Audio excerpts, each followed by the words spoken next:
All right, good afternoon. I'm John Baras. I have been here, let's see, since '73, which means that I was here before almost everybody in the room was born. So don't be surprised if you hear a lot of things, because as you grow older, you learn more and more things, and hopefully you can use them. So I want to talk to you about a very important problem, which actually, in my opinion, has not been addressed almost at all in the machine learning and AI community, and that's the issue of robustness. Okay, that's the issue of robustness. Okay, so I want to explain how robustness connects to safety and many other things that we consider risks, and what is a universal approach to address these problems by using techniques from robust control and robust optimization. Okay, so this is joint work with my ex-student Christos Mavridis, who is now a postdoc, and Erfon, who is here, Nourani, and several others that have graduated, and others that they're here. And this is the finding we received. Okay, so we talk about safe behaviors, and the question is, can you learn them? And how do you learn them? And if you learn them, how fast you learn them, and how robust you learn them? And definitely not to learn how to lose. In the original applications of reinforcement learning, I remember back at MIT that Dimitri Brezekas was showing me how the first algorithms of reinforcement learning were learning in tic-tac-toe how to lose. In other words, reinforcement learning, the classical algorithms are very brittle and non-robust with respect to these kind of variations. In human-machine collaboration, a very big issue which relates to these issues is safety. Okay, I have a famous picture of mine that is fake, of a robot giving me a coffee cup. It took about 1,000 experiments to find one that either the coffee is not being spilled or I didn't do something stupid, okay? So can we do that better? And there are physical limitations in the systems that control what can you do safely and what you cannot do safely. Okay, so in my approach to this, we have something which is called composable trusted or assured autonomy. And composable means I want to be able to get safety and assurance for some pieces of the system and then be able to put it together. And that's a very difficult problem. So we use a lot of methods here, which you're going to hear a little bit about in this short talk, formal models. We use composability in various formal models like time automata, metric interval temporal logic, and optimization. And most importantly, we try to develop systems that they have self-monitoring, self-learning, and self-adjustment mechanisms. And we will describe quantitative methods of building that. And then we try to put all this into a tool suite we have, which now is trying to integrate model-based and database, meaning AI and machine learning, design methods. Despite all the progress, if you talk to people that they want to talk about it, there's no tool suite currently to design autonomous robots to specifications or autonomous UAV specifications and so on and so forth. Most of the time is case by case, and this takes time and money and a lot of failures. I don't want to bother you with these examples. You've seen them, where these are examples of where safety is very important. One is in the air, one is in the ground. You try to pass a car. Can you do it safely? We also have similar problems in sensing, in agriculture, and in disaster relief, and also in robots, where you try to now, as we saw in the previous example, to have humans and robots collaborate. And then you have two questions. How do you teach the tasks robustly?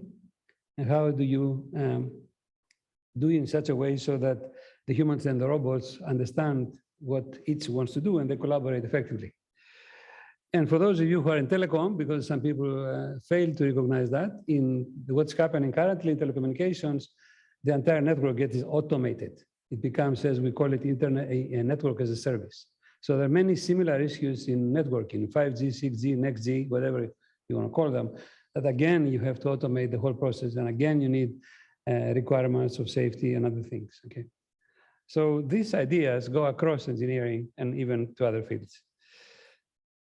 So some of the problems we have investigated, I won't talk to all of them, is path planning with space and temporal logic constraints. Some people have started talking about this now. Teaching robots to collaborate with humans in manipulation tasks and assistive tasks with robustness.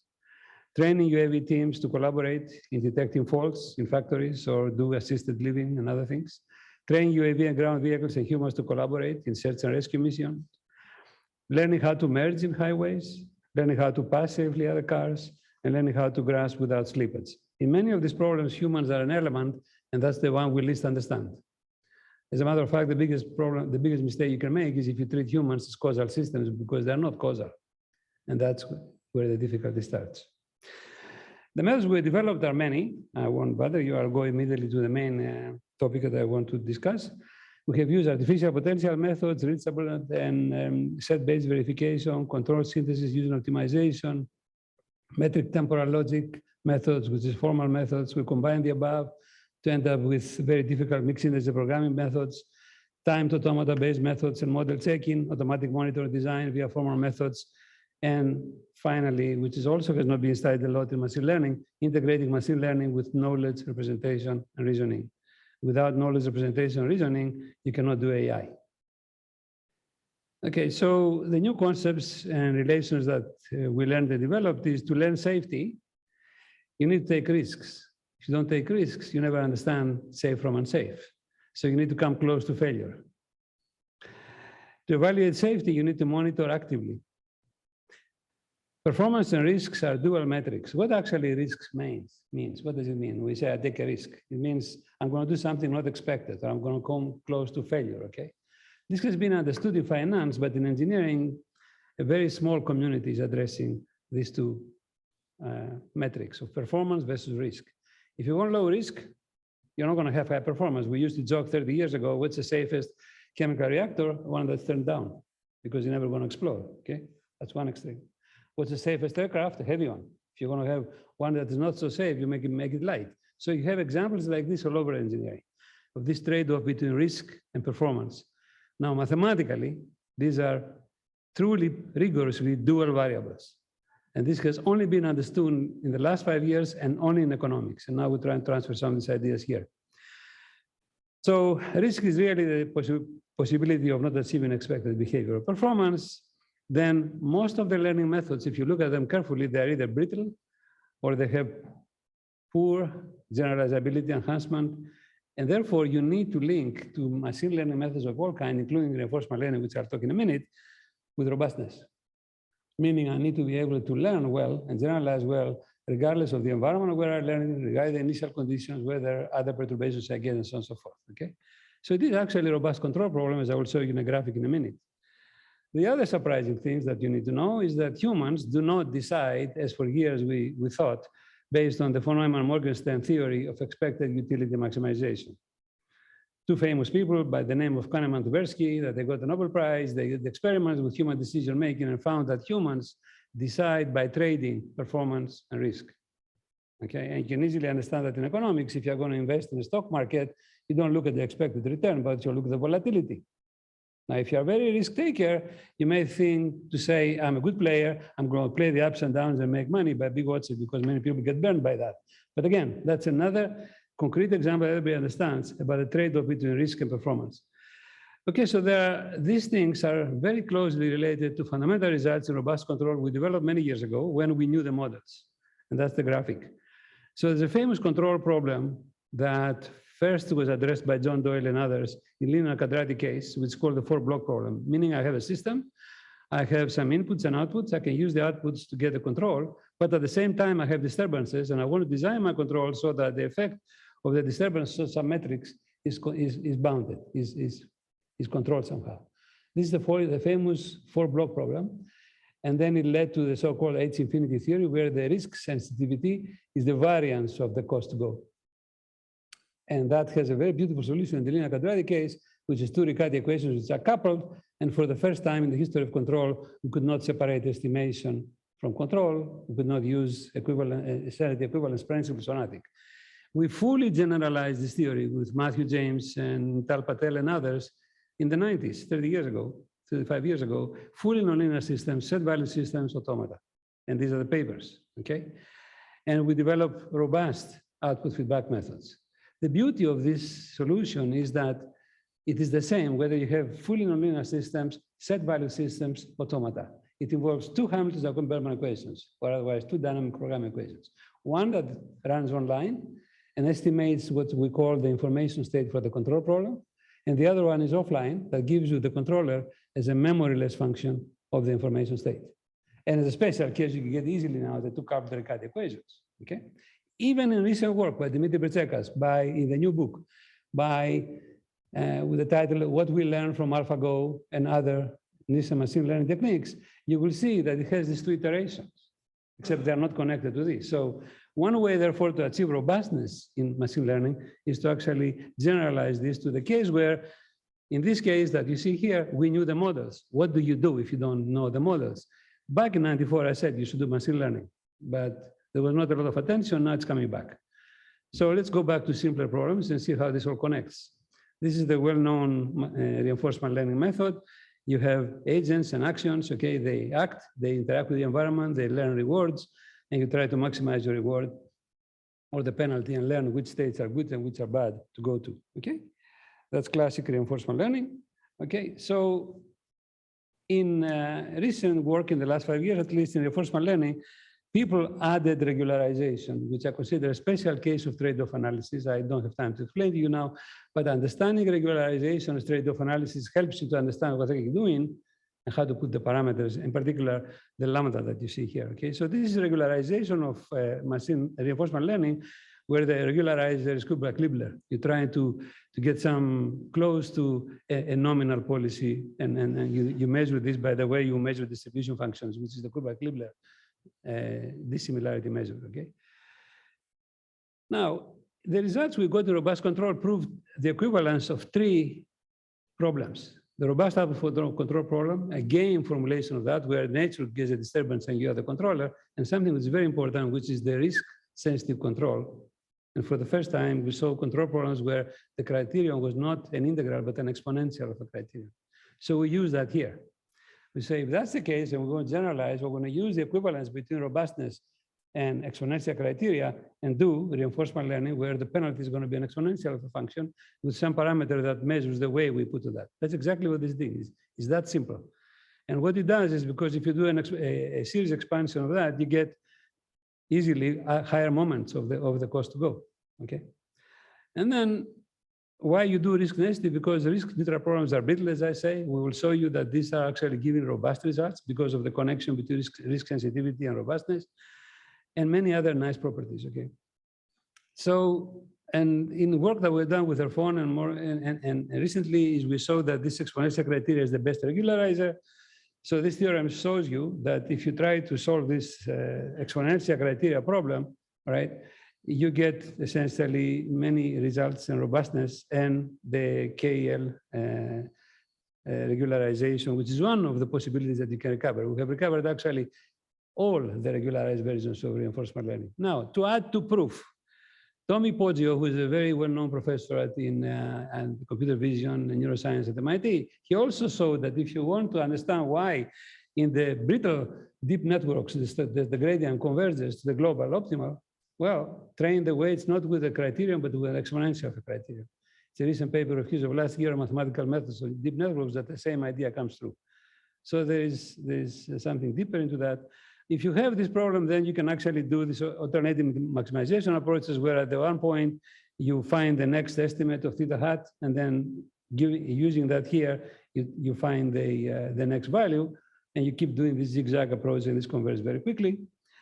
And if you look at KL-based iteration optimization, this is one that most of the machine learning algorithms try to do, okay? And you get that if you do this KL-based iterative optimization approaches, the following optimization, all right? Basically, if you have this exponential criterion, gets you this regularized and these trade-offs, and you can find bounds, et cetera, all right? Now, another direction, the same direction, is that I can take the well-known reinforce method, which gives me a gradient algorithm for traditional reinforcement learning, which is due to Saturn, right?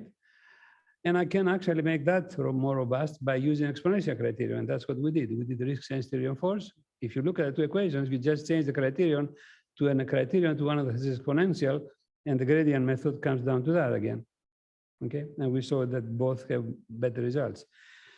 So we applied this to some trivial examples. I'll show you some more complicated just pictures later on. We apply it to the cart pole problem and to the acrobat problem. The cart problem is you have a stick and you move it and you try to balance it. And the cart pole is you have a 2 pendulum and you try to, what you can see here is the reward that you collect with our methods versus the other methods. And you notice 2 things. You get faster, higher reward and less variance. And it's more important here where this is the relation between the 2 reinforced methods, the classical ones and ours, which is robust. The criteria you see on the y-axis is the benefit you collect, okay, as you go across and how quickly you collect it. And then we play with the variant, with the parameter beta, which basically is a way to say, am I more risk averse, less risk averse, and so on and so forth. And you see that there are values on beta that are very good versus others that are not so very good. Okay, these are the examples of the pendulum that you all see. These are the mathematics, and these are some examples of robustness of the car pendulum with respect to this is the risk neutral controller, this is the risk seeking actor, and this is the risk averse actor. And one thing that we also can do is you can see that the risk averse actor actually can lend safety better as long as it doesn't break, all right? So, and then we have I'll close with a litany of examples that we have done where we apply these ideas to very difficult problems. This is a problem where we have several UAVs, they try to collaborate, go through a window, go to the other side, grab something, or save somebody. The one you see on the bottom is from ABB, which is a company that does a lot in factories, and we try to use UAVs to go around and learn where faults are, leaks and stuff like that, and then how they collaborate to learn that. Again, you need robustness for this. And in particular, you need to not to learn the wrong thing.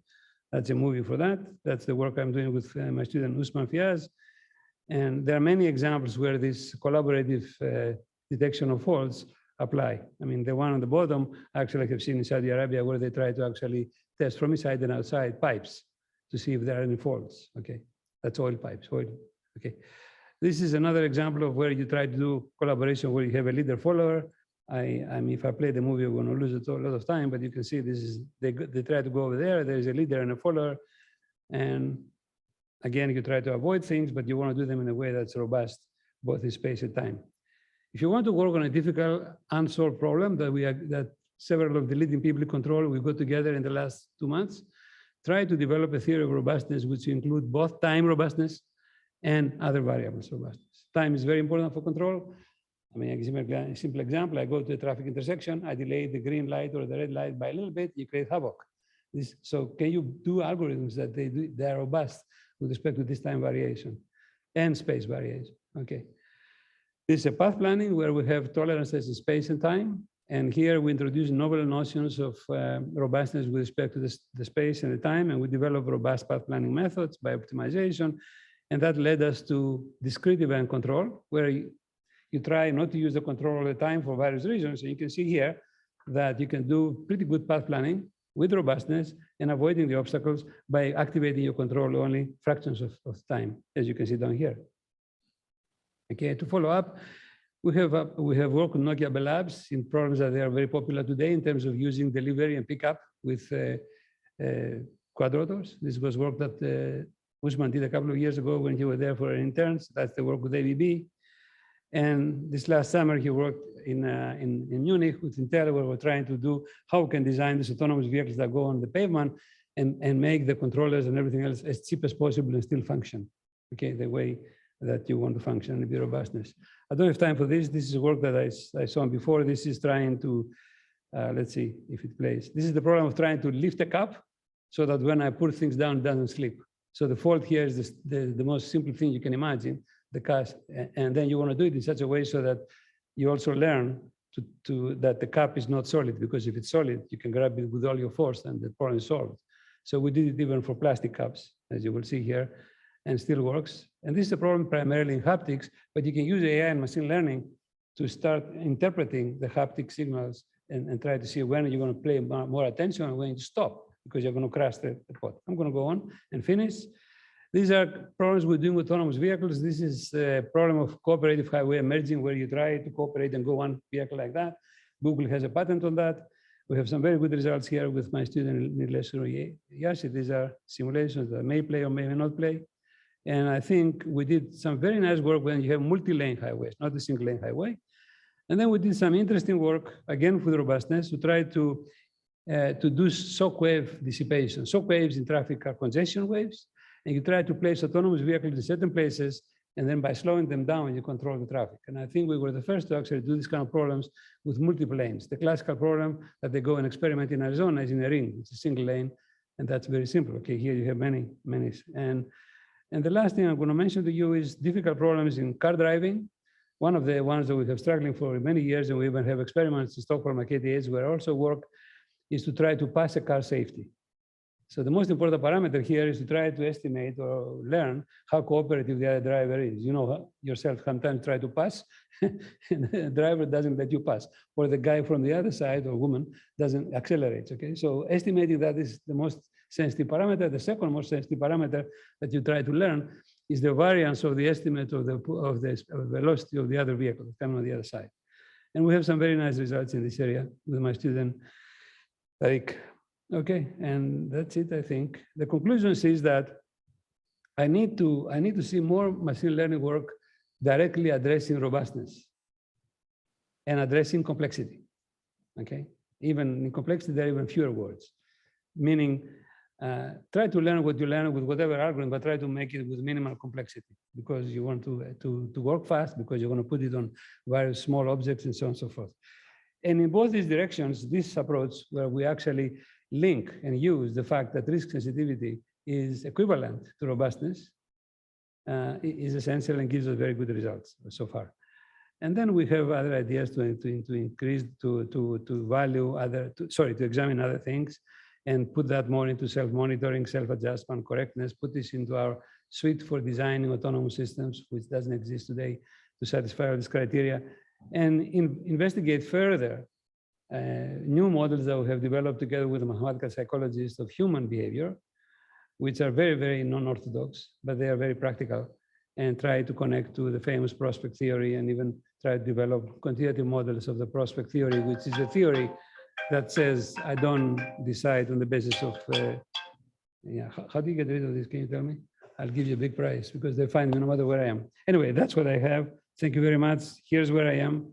I'm looking for people to work with, and you're welcome to contact me.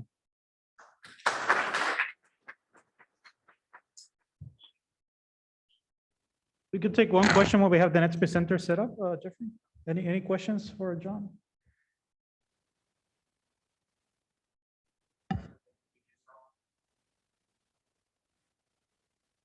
Yeah, this you need to add something to the machine learning part, which is called deterministic annealing. That's part of the thesis of my student Mavridis, where we actually can find out how many classes we have to make, how many things we need to understand to get certain accuracy. And you don't keep killing yourself to learn things that are not useful. Okay, if you do that to this algorithm, then you get what you want. Okay, thank you. Good question. All right.